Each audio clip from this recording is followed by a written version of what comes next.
So we're about to see something very interesting here. And I'd seriously like to know what my um, premillennial dispensationalist friends think about this section of scripture. How do they interpret this?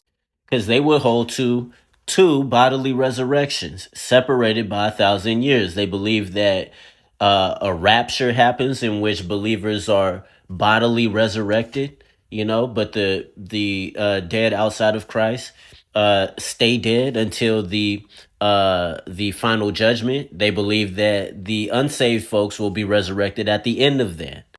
So the body of these prophets thrown out there in the street. John says, and all people, tribes, tongues, and nations will look upon their dead bodies for 3.5 days, and they will not allow them to be buried. The inhabitants of earth will celebrate and revel in their deaths. They will even exchange gifts with one another because the two prophets who tested them and proved them guilty are dead. LSB says they tormented them. I find that interesting. But after 3.5 days, the spirit of life that comes from God will enter into them, and they will stand on their feet. Horror and dread will seize all who see it. So it's interesting. It would appear that, literally, we have a bodily resurrection here of these two prophets.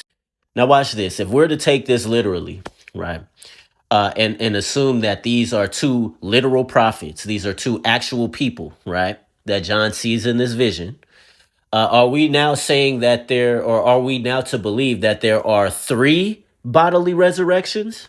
If you're a dispensationalist and you take this very literally, how do you explain this?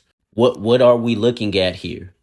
Then a mighty voice from heaven will summon them, saying, "Come up here," and they will ascend to heaven in a cloud, while their enemies are left gaping at the sight. Whoa, whoa, whoa, whoa! Let's slow down there. So here we have two prophets.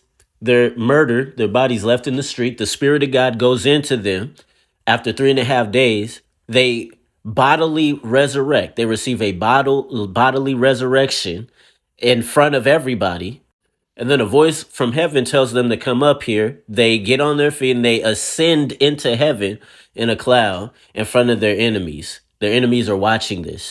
That sounds very contradictory to the idea of a secret rapture. Sounds like a rapture happening here, but it's only two people.